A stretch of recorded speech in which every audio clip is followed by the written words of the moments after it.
Caros alunos, tudo bem? Aqui é o professor Wagner Tufano. Estamos na nossa 7ª aula do curso de Gestão de Sistemas e Informações, onde nesta aula iremos falar especificamente do sistema chamado ERP. Nesta aula, então, nós vamos conceituar, dar características, falar de alguns softwares que pertencem a esta categoria de sistemas, né? Antes, porém, gostaria de cumprimentar a todos com o meu bom dia, boa tarde ou boa noite.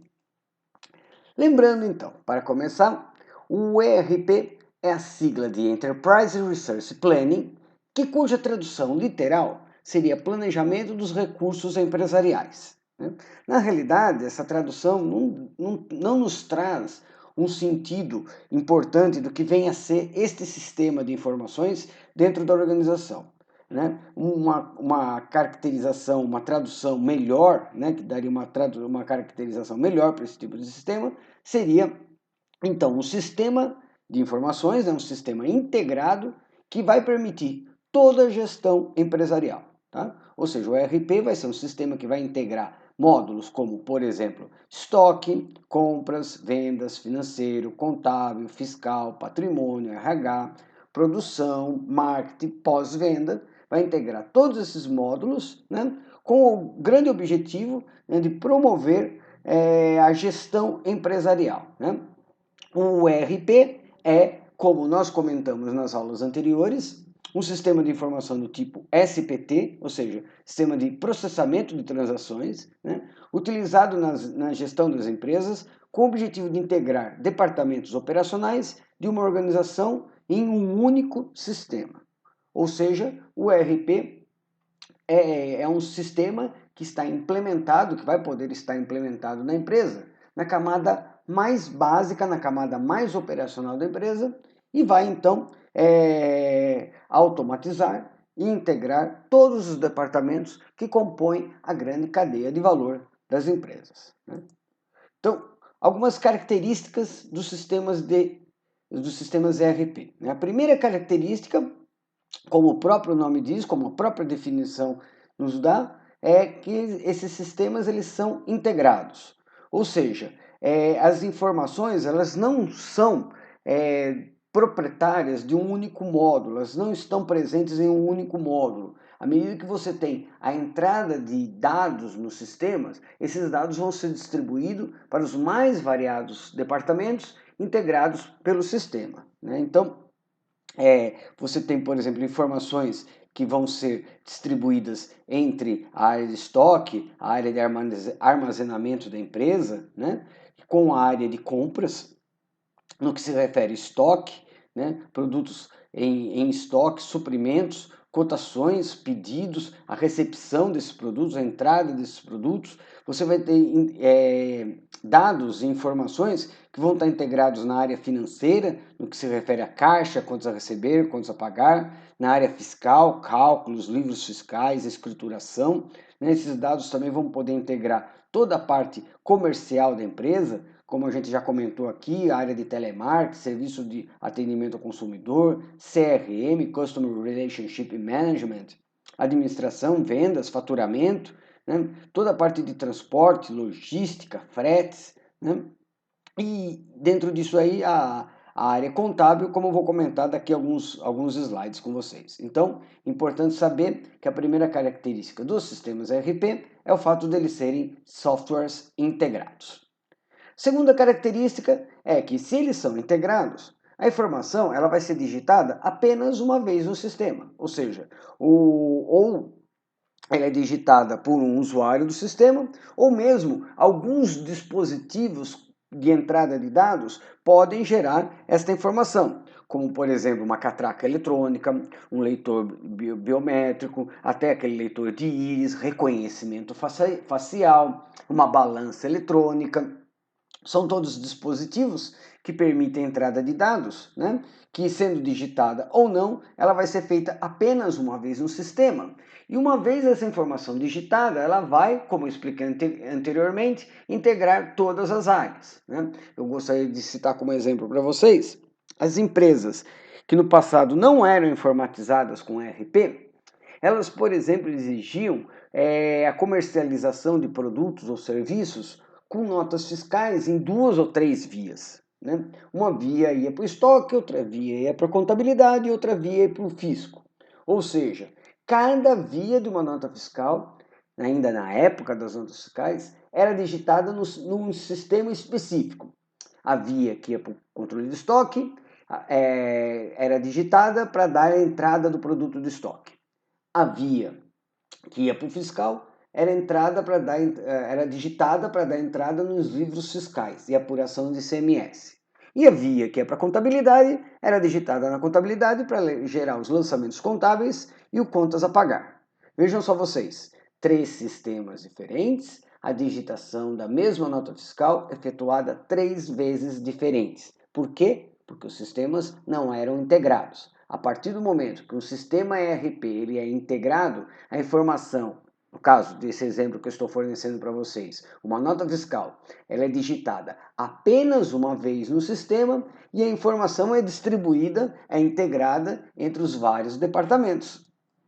Olha só, toda esta integração ela vai ocorrer em tempo real, ou seja, no passado remoto, você digitava notas fiscais e só no final do dia, só no dia seguinte, é que os gestores vão poder ter condições, né, de consultar quantas notas fiscais haviam sido digitadas, qual era o faturamento do dia anterior, quanto a empresa tinha faturado e assim por diante. Hoje não. Hoje, a cada entrada você já tem um processamento, você já tem uma integração e é possível saber, por exemplo, ainda seguindo esse mesmo exemplo de digitação de notas fiscais de entrada, a qualquer instante é possível que o gestor faça uma consulta no estoque e saiba exatamente a posição física de todos os insumos, de todas as matérias-primas que estão acondicionadas em seu estoque. Ou seja, todas as integrações ocorrem em tempo real. Vamos lá, mais uma característica dos sistemas ERP é que eles são comprados prontos, ou no total, ou em módulos. Isso nem sempre foi assim. No passado remoto, conforme eu vou contar mais adiante sobre a história dos sistemas ERP, né, as empresas tinham seus ERPs desenvolvidos in-house, ou seja, desenvolvidos pela própria empresa.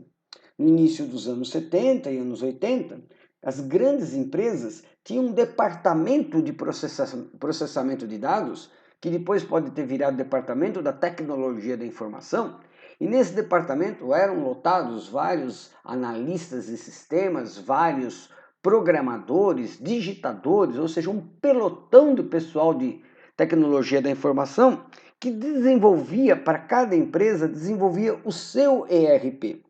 Isso, como eu já comentei nas aulas anteriores, especialmente na aula passada, quando nós falamos dos sistemas interorganizacionais, isso dava um problema muito grande quando as empresas precisavam se falar, ou seja, quando os sistemas das empresas precisavam se conectar, os sistemas das empresas precisavam se integrar, porque à medida que cada empresa desenvolvia o seu ERP, esses vários ERPs não se integravam, porque eram desenvolvidos em linguagens diferentes, em bancos de dados diferentes, com tecnologias diferentes. Então era muito difícil você integrar dados entre empresas, como nós comentamos na aula da semana passada.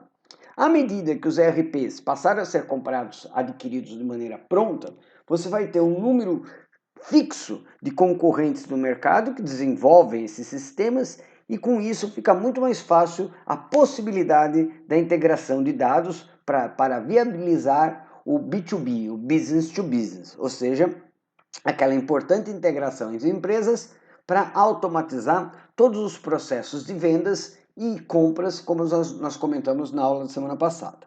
Um outro dado interessante é que os sistemas ERP, eles podem ser adquiridos em módulos. Não necessariamente eu vou precisar comprar um sistema inteiro. Vamos supor, se a minha empresa é um comércio, se eu não produzo nada na minha empresa, não faz sentido eu adquirir um módulo de produção.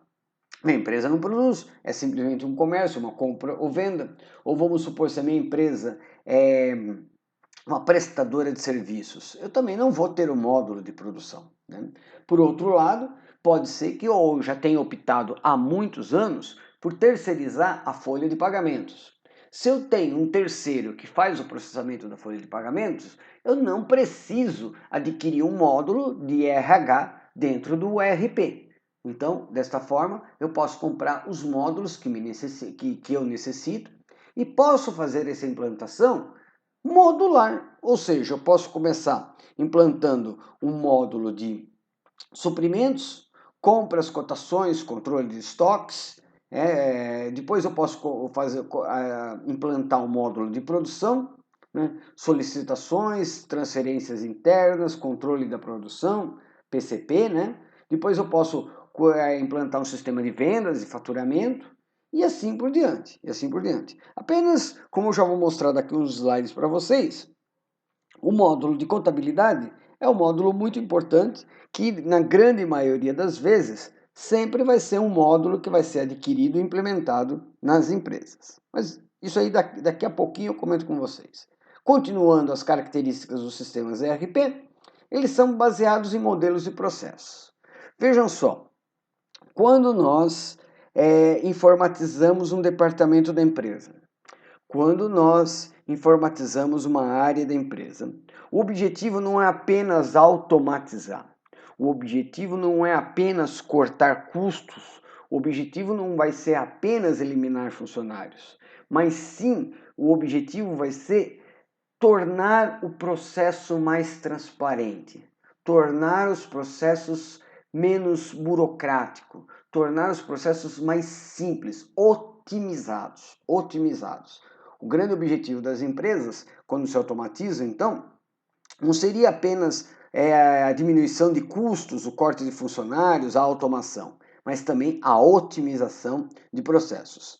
Dessa forma, quando eu implanto um sistema ERP, quando eu desenvolvo um sistema ERP, eu vou desenvolver um sistema ERP baseado nas empresas que são modelos, baseado naquelas empresas muito bem organizadas, que têm os seus processos otimizados. Eu não vou me basear no momento que eu vou desenvolver um sistema ERP, eu não vou me basear numa empresa que é toda bagunçada, porque assim, à medida que eu venderia esse ERP, eu estaria bagunçando os processos de todas as empresas que adquirissem. Então, quem desenvolve o ERP, as poucas empresas que hoje em dia desenvolvem, comercializam e implantam sistemas ERP, nesse processo de desenvolvimento, elas vão se basear em empresas que são modelos para todos os outros. Então é interessante que a partir daí, sempre que uma empresa adquire um sistema ERP, ela não está adquirindo só um sistema, mas ela está adquirindo toda uma metodologia, todo um processual de comportamento perante ao mercado, perante aos seus processos produtivos. Isso é interessante, porque a empresa também muda a cultura, muda o seu modo de ser, buscando cada vez mais uma otimização, uma maximização dos seus recursos, uma minimização dos seus processos. Tá?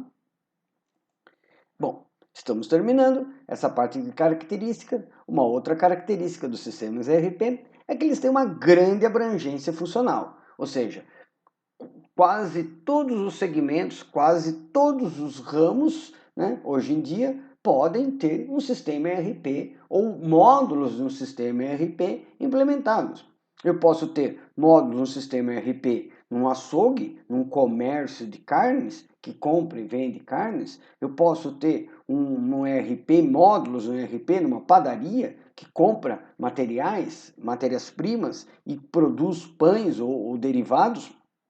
Eu posso ter ERP na área da saúde, um hospital, né, hoje em dia para controlar o atendimento dos seus clientes, para controlar todos os seus insumos, todos os seus materiais, para controlar o atendimento de médicos, recepcionistas, enfermeiros, enfermeiras, para fazer toda a automação da ficha médica do paciente. Eu posso ter um sistema ERP. Eu posso ter um sistema ERP que cobre o dízimo dos fiéis da minha igreja. Eu posso ter um sistema ERP que automatize todas as comandas de um bar, de um restaurante, ou mesmo um boteco, e até em empresas de entretenimento, podemos ter módulos de ERP.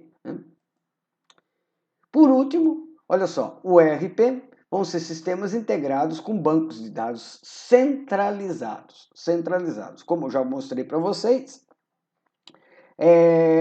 uma empresa vai ter o seu data warehouse, aquele grande banco de dados, né, onde estarão todos os dados de todos os sistemas da empresa, inclusive os dados do sistema ERP, que é esse sistema que, como eu estou dizendo para vocês, controla, organiza, automatiza, integra todos os departamentos que fazem parte da cadeia de valor da empresa na sua parte mais operacional.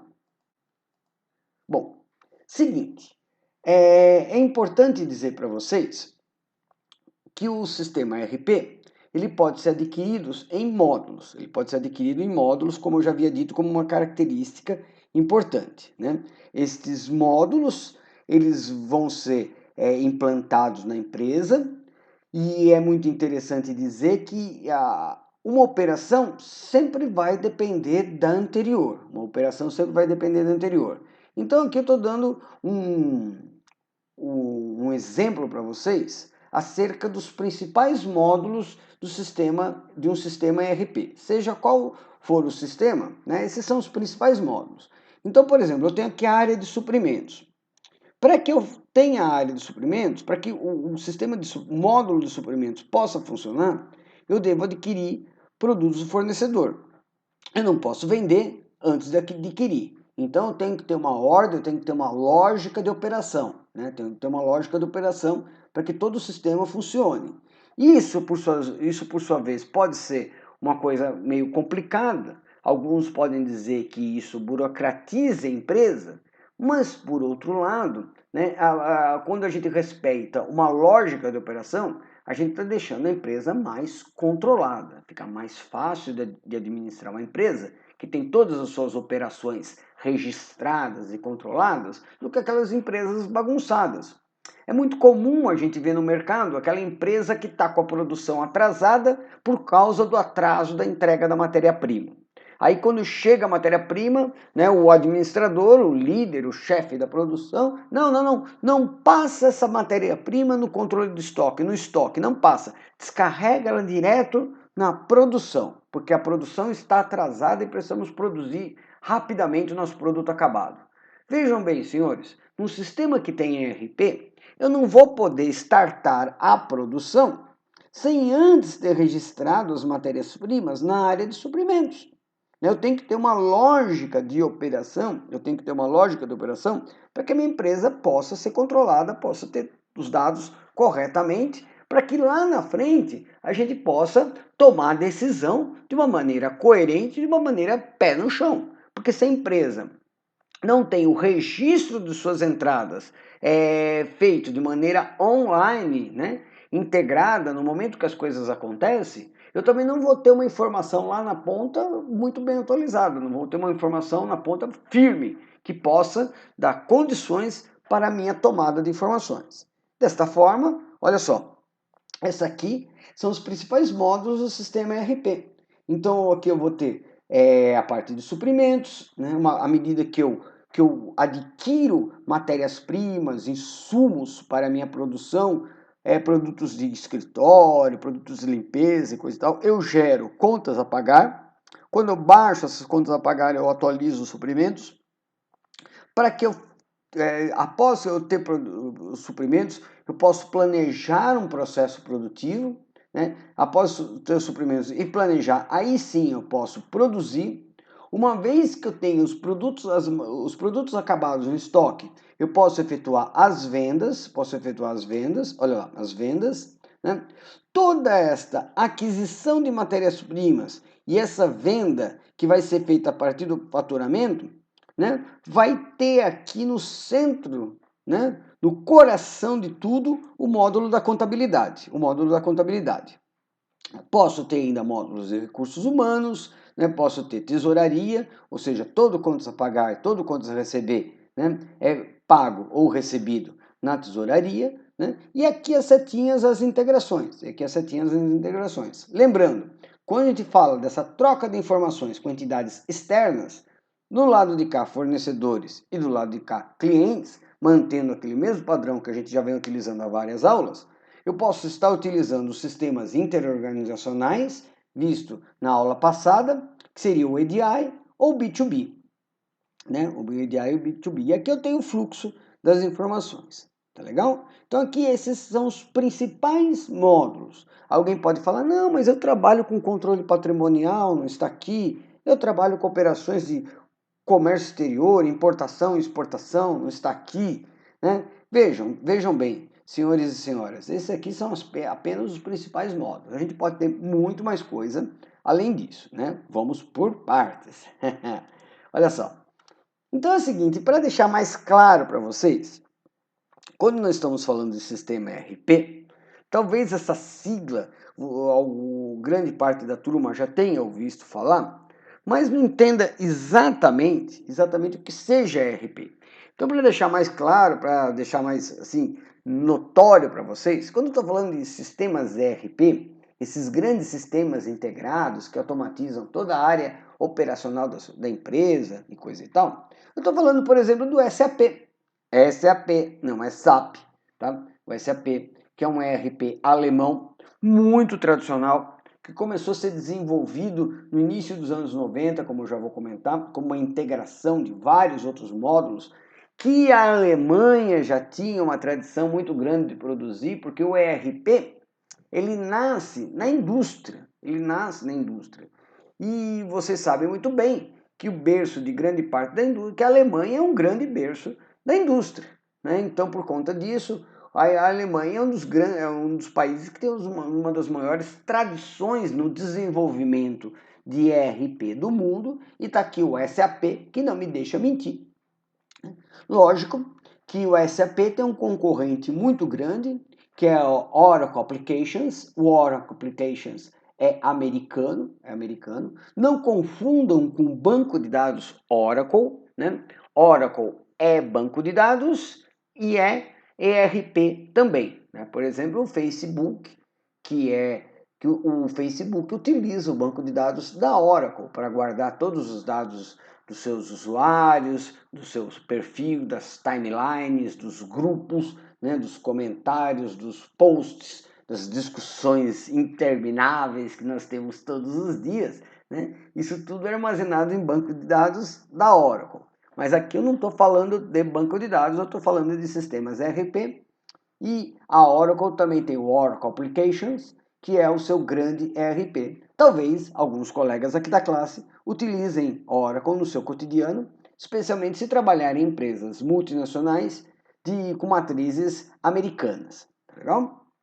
Mas os Estados Unidos não tem apenas o Oracle, não. Ele também tem o Microsoft Dynamics. O Microsoft Dynamics é o sistema ERP da Microsoft, do senhor Bill Gates.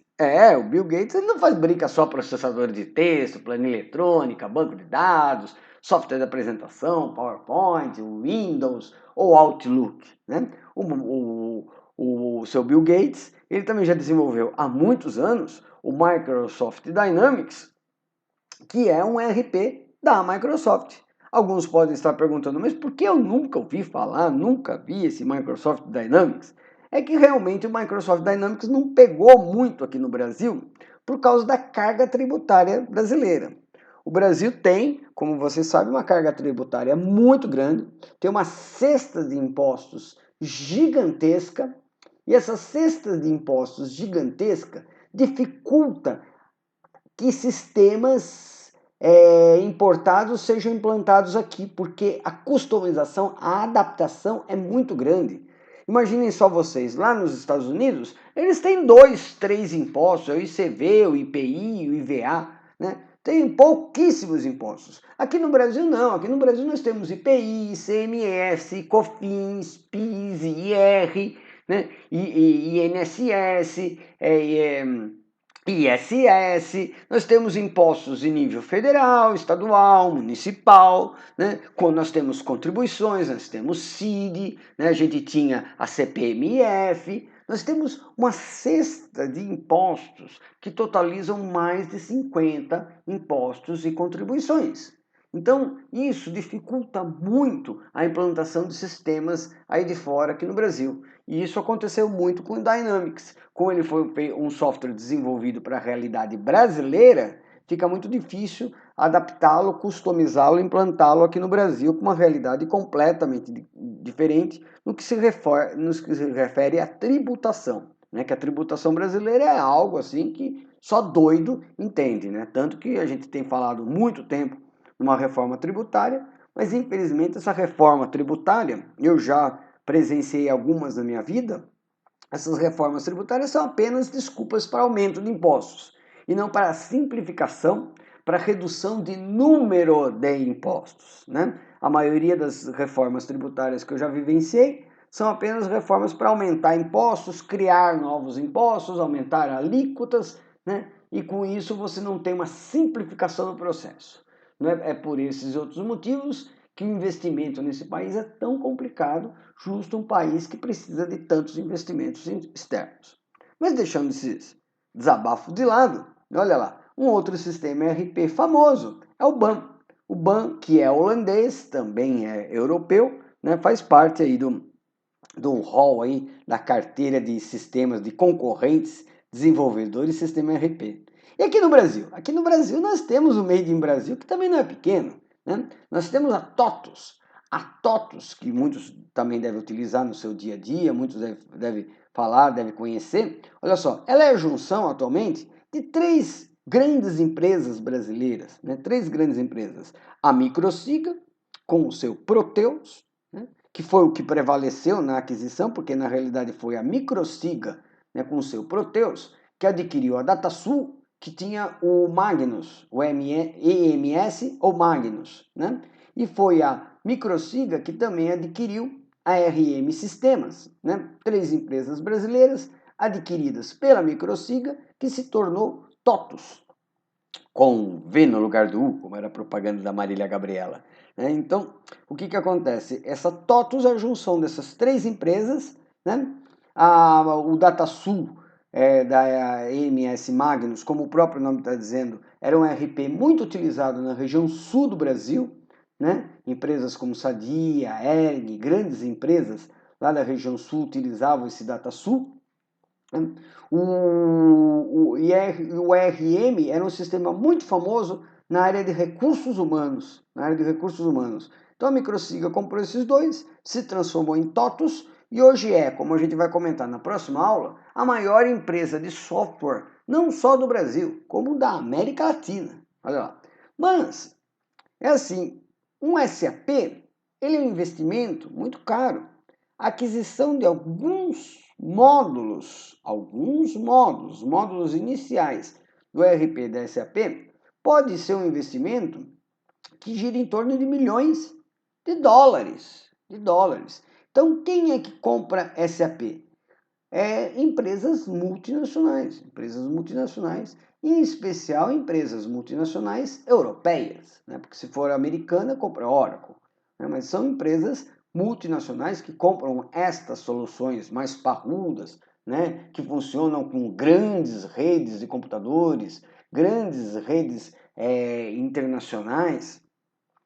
Agora, se você é um empresário pequeno, você tem uma micro, média empresa aqui no Brasil, não tem dinheiro para investir, não tem dinheiro para comprar software, mas você está sendo obrigado a automatizar sua empresa, porque a Receita Federal exige que você emite uma nota fiscal eletrônica, você não pode mais emitir nota fiscal no papel já há mais de 10 anos no país, né? A Receita Federal, o Ministério...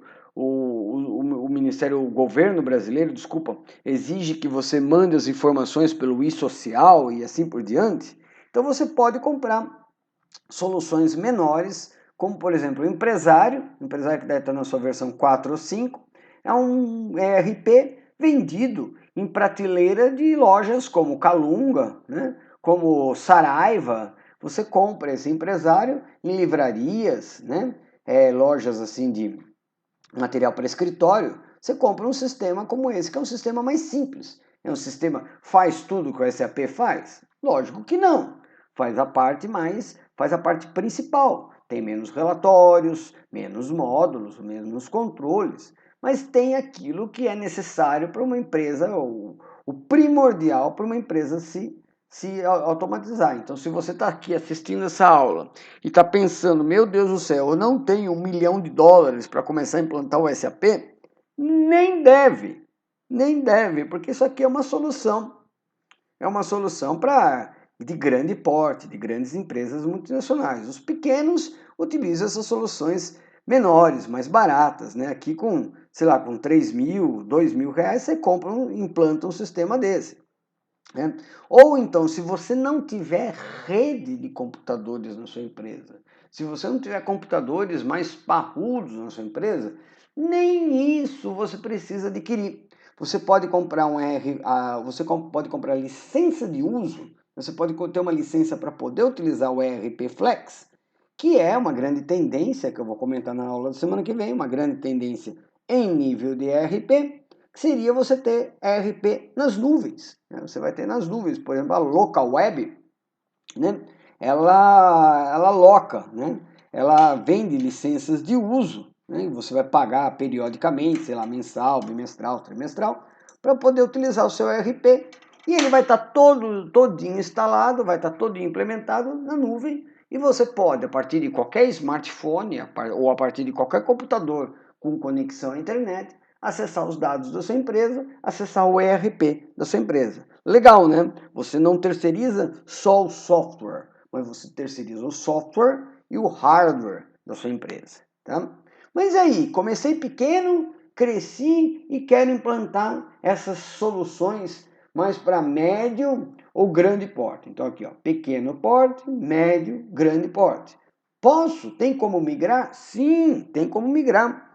Quando você compra um ERP, você não está adquirindo só um sistema ERP, mas você também pode adquirir o processo de migração, né? Você pode contratar técnicos muito bem pagos para migrar todos os dados da sua solução menor, da sua solução pequena, para a solução maior, tá?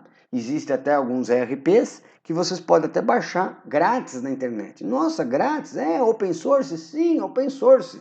Né? Como que as empresas que desenvolvem esses ERPs ganham dinheiro? Elas ganham dinheiro com a implementação. A própria TOTUS tinha soluções mais baratas do seu ERP, ou até soluções gratuitas, que você ganhava o software. Você só ia pagar a implementação, o treinamento, a customização, ou seja, a adaptação para suas necessidades, e é aí que eles ganham dinheiro.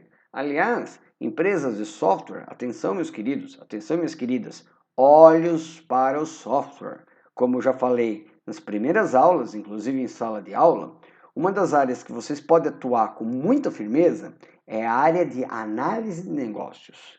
E como analistas de negócios, vocês vão fazer exatamente isso aqui. Olha só, vocês vão estudar uma empresa que está contratando vocês para uma prestação de serviços, vocês vão ver o porte da empresa, o volume de, por exemplo, notas fiscais emitidas, o volume de produtos que são entrados no almoxarifado, o volume de cotações que é feita, o volume de solicitações de produção que são realizadas, e de acordo com todos esses estudos, vocês vão propor para a empresa qual seria a solução, pequeno, médio ou grande porte. Tá?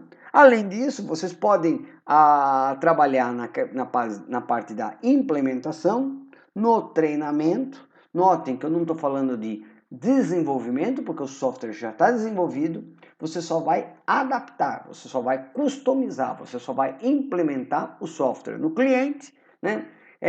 Customizando, adaptando para as necessidades dele. Então, hoje em dia, como eu comentei em sala, e só recordando, o mercado de trabalho precisa muito mais de uma pessoa que estude, que entenda, que faça a ponte, a ponte entre quem desenvolve e quem implanta, quem precisa do cliente, do que um programador propriamente dito, né, do que um cara de software, né, de desenvolvimento de software propriamente dito. Então, mais uma vez comentando com vocês, vocês podem sim, com muito pé no chão, atuar na área de análise de negócios, né, fazendo esse meio de campo entre quem desenvolve, entre o pessoal da tecnologia da informação e os clientes, os consumidores finais. Aliás, como eu já comentei, essas são as grandes áreas, né, que fazem com que as pessoas ganhem dinheiro nos dias de hoje. Tá? Indo um pouquinho em frente, olha só, uso do RP por porte. Uma pesquisa realizada pela Fiesp já há 5 anos atrás, isso com certeza já se alterou muito. Olha só, 81% das empresas naquela época já utilizavam o ERP, as empresas de grande porte, ou seja, quase todas. Né? Nas médias empresas, bem mais que a metade, quase 70% das médias empresas já tinham pelo menos um módulo, né? Pelo menos um módulo, olha só, no sistema ERP. E quase metade das empresas pequenas, né? Também já tinham um módulo do ERP. Faturamento, estoques, né? E as empresas que não tinham, mas como assim? Nem todas as empresas tinham? Não, muitas empresas terceirizam, né? Terceirizam por completo, né? Mas isso custa muito, Como eu estava comentando com vocês, hoje a gente tem soluções muito baratas, de acordo com o porte da empresa, de acordo com o tamanho da empresa.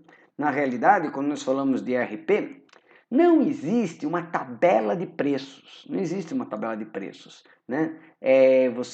O que vai existir é o tamanho da sua empresa e um preço feito, um preço fechado de acordo com o tamanho da sua empresa, de acordo com o faturamento da sua empresa. Né? Então não existe aí basicamente uma tabela de preços quando a gente comenta nos dias de hoje de preço de ERP. Tá? Então, olha lá. Como que os ERPs surgiram? Agora nós vamos mudar um pouquinho de assunto. Nós vamos falar um pouquinho de história para vocês. História. Olha só. Como que os ERPs surgiram? Sempre existiu ERP? Não, não sempre existiu não.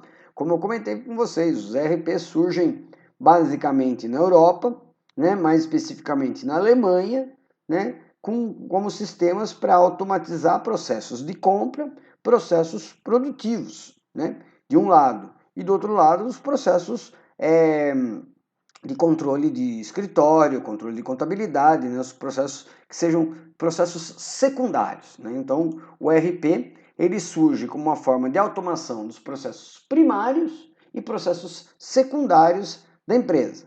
Então, aqui no Brasil, basicamente, né, ele surge aí na década de 90, lá, Verão 90, lembra dessa novelinha que passava ano passado? Olha só.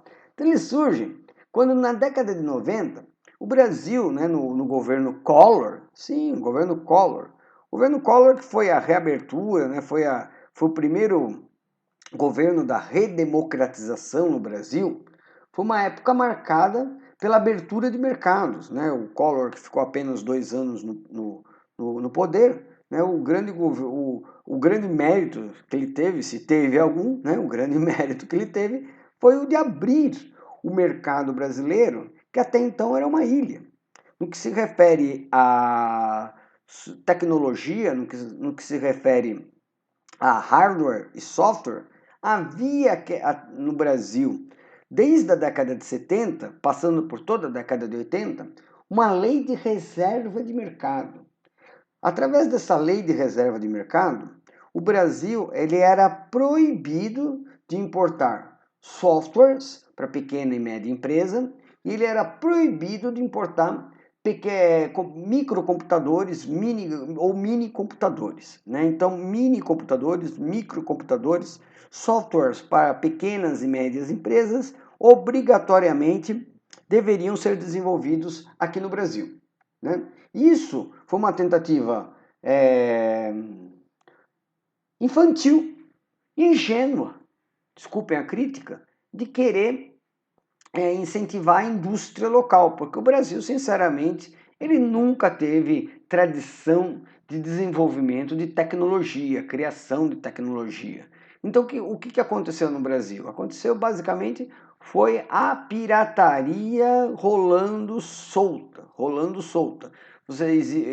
Começa a surgir no Brasil pequenas empresazinhas que produziam sim microcomputadores, mas eram microcomputadores compatíveis, ou seja, cópias fiéis aos computadores americanos, né, que já nessa época já eram produzidos na Ásia, Japão e China. Né? Então você tem cópias muito mal feitas, tanto de computadores como de softwares. Isso nos anos 70 e 80.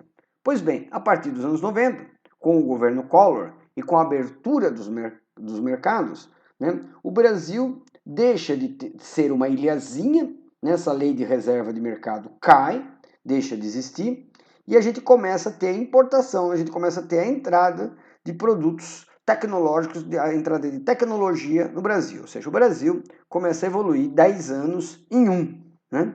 E com isso a gente começa a ver produtos, computadores de fora, até então inexistentes aqui no Brasil. Mas você vai falar, mas IBM. A IBM, ela produzia grandes computadores, computadores de grande porte, que não eram atingidos pela lei da reserva de mercado. Então as grandes empresas tinham grandes computadores da IBM, né? E aí tudo bem. Mas você não existia no mercado brasileiro micro IBM. O máximo que você tinha era uma cópia, um clone do micro da IBM, muito mal feito, por sinal. Né? Mas o que acontece aí? Com a abertura de mercado, começa a existir pressões competitivas. Né? Pressões competitivas, ou seja, aquela empresazinha que através da reserva de mercado dominava o mercado, né? Ela deixa de existir porque ela começa a concorrer com o chinês que chega aqui com uma qualidade superior e um preço dezenas de vezes inferior. É assim que empresas como Microtech, sim, Cobra, Scopus, você nunca ouviu falar delas, Prológica, né? deixam de existir. Pesquisa no mercado, olha lá, falei bastante aí. Microtech, Scopus, Cobra. Cobra é a sigla de computadores brasileiros. Olha só, Scopus eu falei, né? Prológica, é uma porcaria esse Prológica, meu Deus do céu. Era pior do que CCE, comecei comprando errado. Então, essas empresas deixam de existir graças às pressões competitivas. Né? Exatamente na década de 90, como vocês devem ter estudado em Fundamentos de Gestão por Processos, começa a vir para o Brasil uma visão da gestão por processos. Né? Essa visão da gestão por processos, ela é acompanhada da reengenharia, né, como vocês já estudaram, ou seja, você vai ter uma maximização, você vai ter uma otimização de todos os processos, as empresas vão ser reestudadas, vão ser refeitas, reformuladas, vários processos vão ser extintos, buscando um foco mais no cliente, numa otimização e numa maximização dos seus recursos.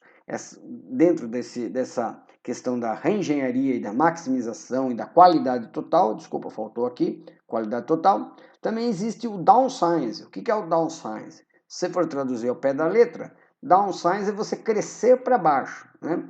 E é exatamente isso, as empresas começam a crescer com equipamentos menores. Então aquela empresa que na época da reserva de mercado tinha um computador gigante da IBM, né? Que só tinha tamanho, mas capacidade que era bom não tinha, ela começa a crescer, ou seja, começa a ter redes de microcomputadores e essas redes começam a ter uma capacidade muito maior do que aquele gigantão da IBM.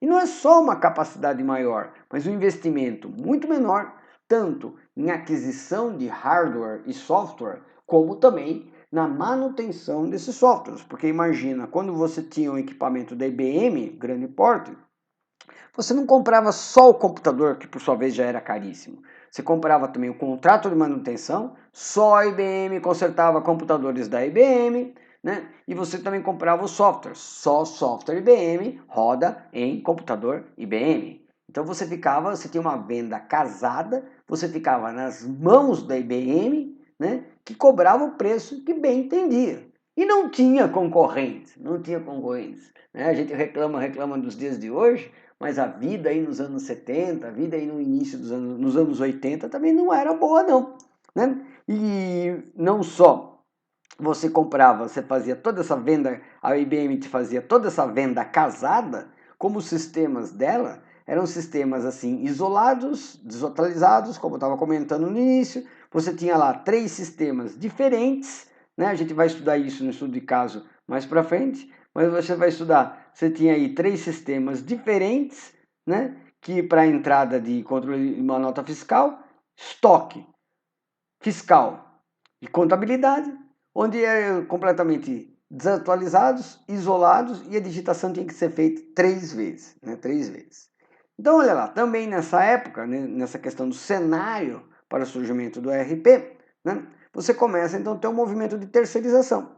Ou seja, as empresas começam a comprar software pronto, e à medida que as empresas começam a comprar software pronto, como eu acabei de falar agora há pouco, como uma característica do ERP, né, elas começam a não ter mais necessidade de contratar profissionais de TI.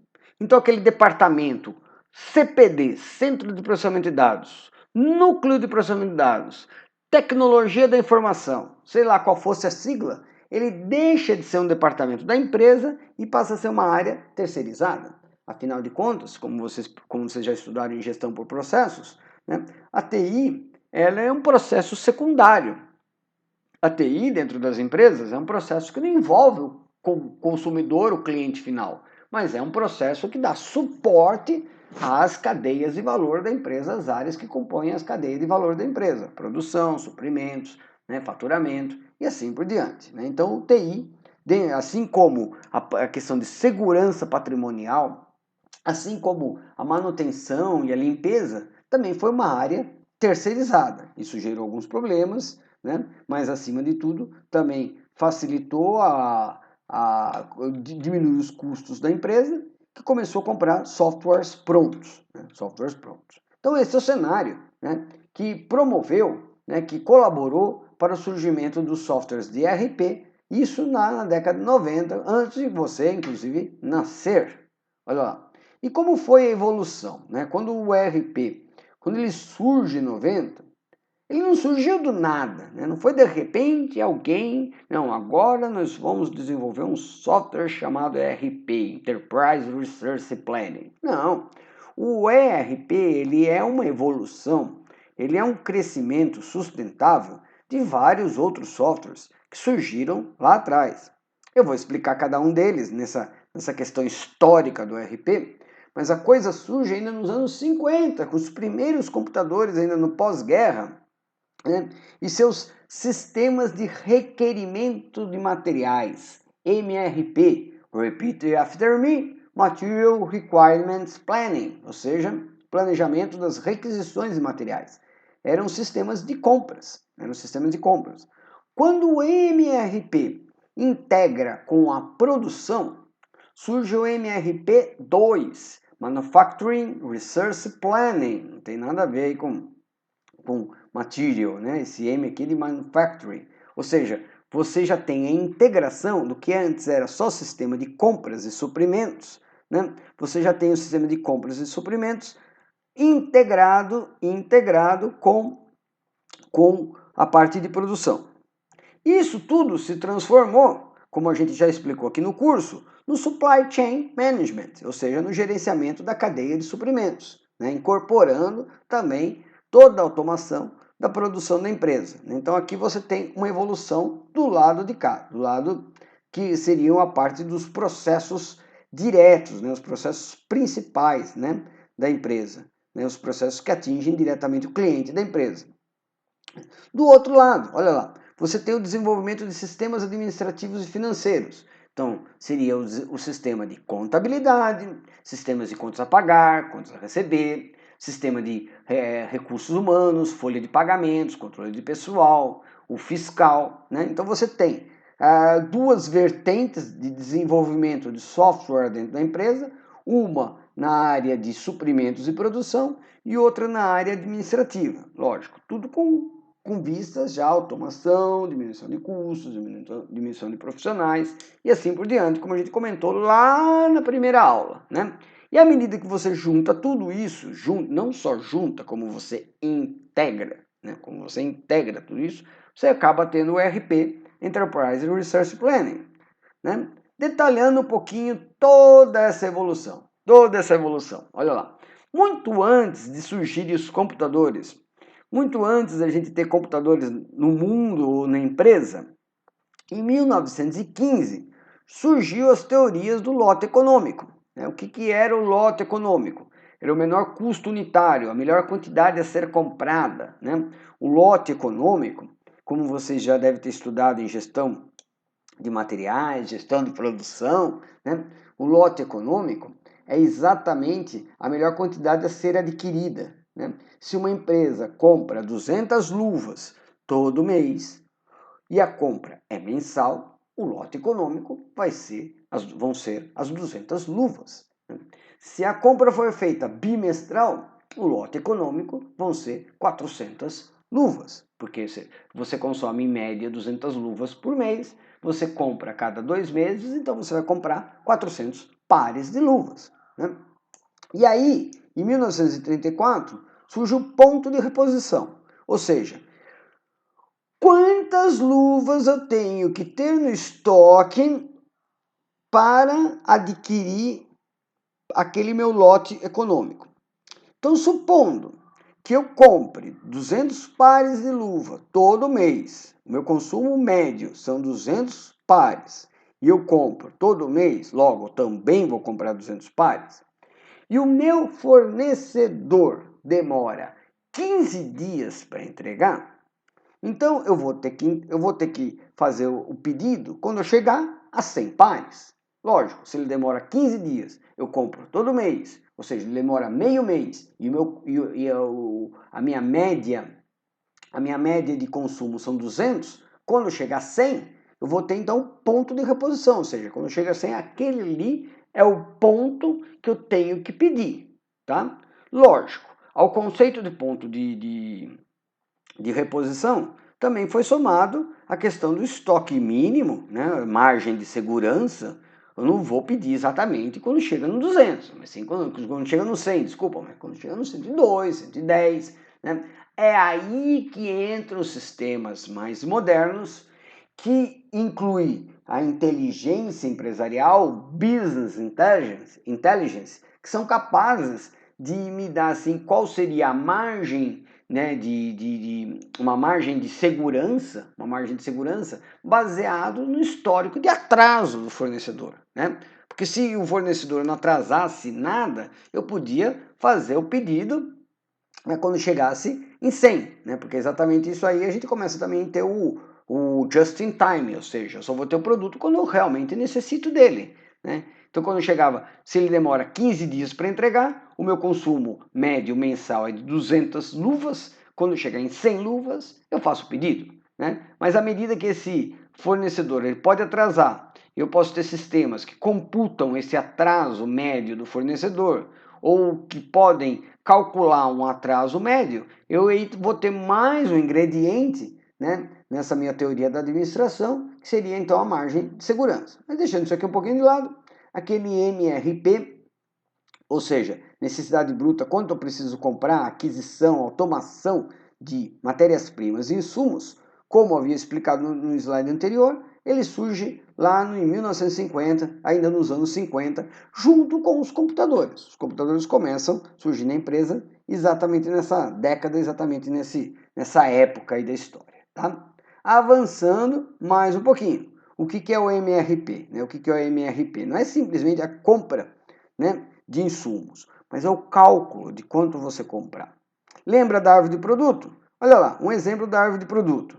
Então, assim, para eu produzir um A, eu preciso de 2 Bs e 3 Cs.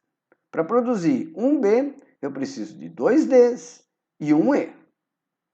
Tudo bem? Vou repetir. Para produzir um A, eu preciso de 2 Bs e 3 Cs. Para produzir um B, eu preciso de 2 Ds e um E. Pois bem, a minha necessidade é produzir 500 As. Lógico, com uma árvore tão pequenininha dessa, fica muito fácil calcular. Mas imagine que você está produzindo um carro, né? Imagine que a Volkswagen, produz lá 500 Fuscas, aí nos anos de 1950. Olha lá. Então, o que acontece? Você vai ter que ter um software parrudo, porque não vai ter cara nenhum lá no seu controle de estoque que vai calcular quantos parafusos você vai precisar comprar, quantas arruelas, isso de cada tamanho, de cada tipo, né? Porque você vai ter milhares de componentes no carro. Você não vai ter apenas 4 componentes como você está tendo aqui. Esse é um exemplo de aula, porque a gente parte de exemplos pequenos para que vocês visualizem, para que vocês aprendam, né, coisas que, quando a gente fala de uma estrutura de um automóvel, fica até difícil de você visualizar todos os componentes, todos os tipos de parafusos, todos os tamanhos de parafusos, todos os tamanhos de arruela, porca, né, outras partes, os milhares de componentes que compõem, por exemplo, um Fusca, né? Mas vamos lá, se você vai produzir 500 As, então o MRP lá em 1950 já te calculava, opa, se você vai produzir 500 As, então você vai precisar de 1000 Bs. Olha lá, 500 As, 1000 Bs, lógico, para produzir um A você precisa de 2 Bs, 500 vezes 2, 1000. Olha lá, se para produzir um B você precisa de 2 Ds, você vai produzir 1000 Bs, então você vai precisar de 2000 Ds. Né? Olha lá, D, 2000. Né? E o C? O C, olha só, se você vai produzir 500 As e você precisa 3 Cs para produzir um A, então você vai precisar de 1500 Cs. Né? E o E, você também vai precisar de 1000 E, sim. Cada B vai um E, como você vai precisar de 1000 Bs, você vai precisar de 1000 Es. Lembra disso? Olha lá, essa aqui é uma matéria que a gente vê em gestão da produção. Isso aqui é uma coisa que foi desenvolvida lá em 1950 no MRP. Tá? Continuando aqui um pouquinho. Então, assim, em 1960, entrou os cálculos da necessidade líquida. Olha lá, na necessidade líquida, você já tem o que você vai manter em estoque ou você já tem a dedução do que você pode ter no estoque. Então é o seguinte, vamos pegar o mesmo exemplo. Para fabricar um A, você precisa de 2 Bs e 3 Cs. Para fabricar um B, você precisa de 2 Ds e um E. Então você vai produzir 500 As. Só que você já tem no estoque 200. Então o sistema já faz as contas para você. Parece simples, né? Mas nem sempre é assim, nem sempre foi assim. Então se você vai precisar de 500, mas você já tem no estoque, ó, esse Ezinho é estoque, 200, então você vai precisar de produzir 300 líquidos. A tua produção vai ser 300 porque já tem 500 no estoque. Olha lá, se você fosse produzir 500, aliás, então agora vamos levar em consideração 300, tá? Esquece esse 500, porque você já tinha 200 prontos. Quando eu digo que eu tenho 200 prontos, 200 As prontos no estoque, significa que eu já tinha, então, 1000 Bs, já tinha 2000 Ds e assim por diante. Né? Esses 200 As estavam prontos. Então agora eu vou levar em consideração que eu vou comprar e produzir apenas 300 As. 300 As. Então, olha lá, se eu vou precisar de 300 As, eu vou ter necessidade de 600 Bs. A necessidade. Porém, olha lá, estou falando de necessidade líquida, porque eu posso ter B no estoque. Então, vamos supor que eu tenha 150 Bs no estoque. Então, o líquido, que vai ser esse que eu vou levar em consideração, são 450. 600 menos 150. Olha lá, porque eu já estava levando 600, eu já estava pensando em 600, levando em consideração os 300 aqui. 300 vezes 2, opa, 300 vezes 2, 600. Como tinha 150 no estoque, só 450. Tá? Bom, o D, vão 2 Ds. Então, 450 vezes 2, a minha necessidade é de 900. Porém, neste exemplo que eu estou fornecendo para vocês, eu já tinha 750. Então, líquido, eu só vou precisar adquirir 150.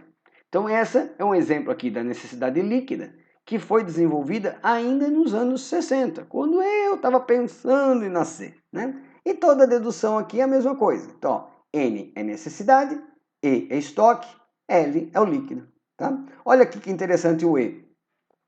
Se eu ia produzir 450 Bs, e para produzir um B eu preciso de um E, então a minha necessidade era de 450 Es.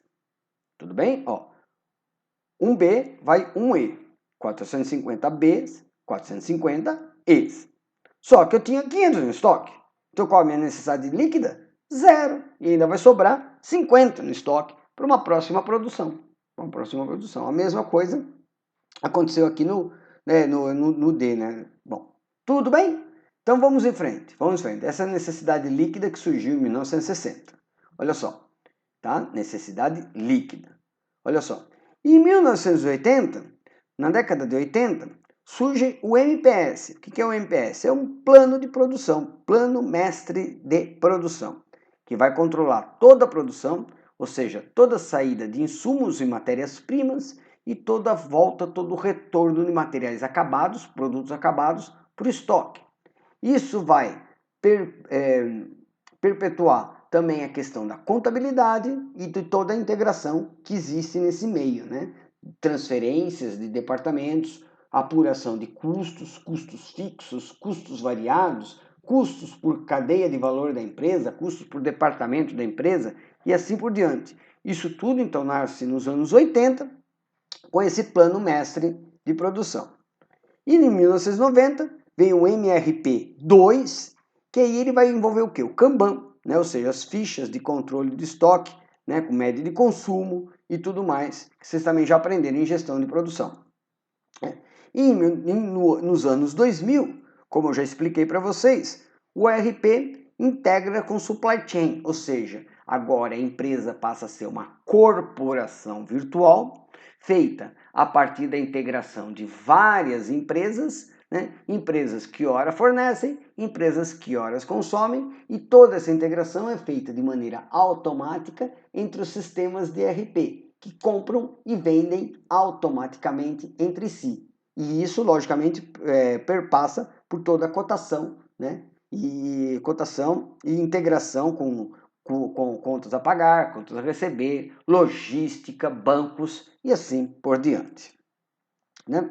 Então, olha só, esta foi a aula de hoje, tá? Esta foi a aula de hoje, onde nós falamos basicamente do histórico dos ERPs, os conceitos do ERP, as características do sistema ERP, e é muito importante que a gente domine, que a gente entenda os sistemas ERP, porque eu não tenho dúvidas que todos nós um dia, se já não estamos, vamos operar, vamos trabalhar de uma maneira integrada com os sistemas ERP, e eu faço votos que vocês subam na empresa, ou indo trabalhar diretamente com BI, coisa que alguns já devem atuar, ou então ir implementar, ser analistas de negócios, implementar softwares ERP, analisando necessidades, analisando customizações, analisando porte da empresa e assim por diante. Então, nessa aula, a gente falou um pouquinho de conceituação, falamos mais um pouco, aliás, sobre conceituação de ERP, suas características, seus históricos e seu desenvolvimento e implantação da empresa. Tá legal? Até semana que vem, quando lá iremos falar um pouquinho mais sobre as tendências, né, e integrações mais propriamente ditas que os ERPs falem. Um abraço a todos e até mais!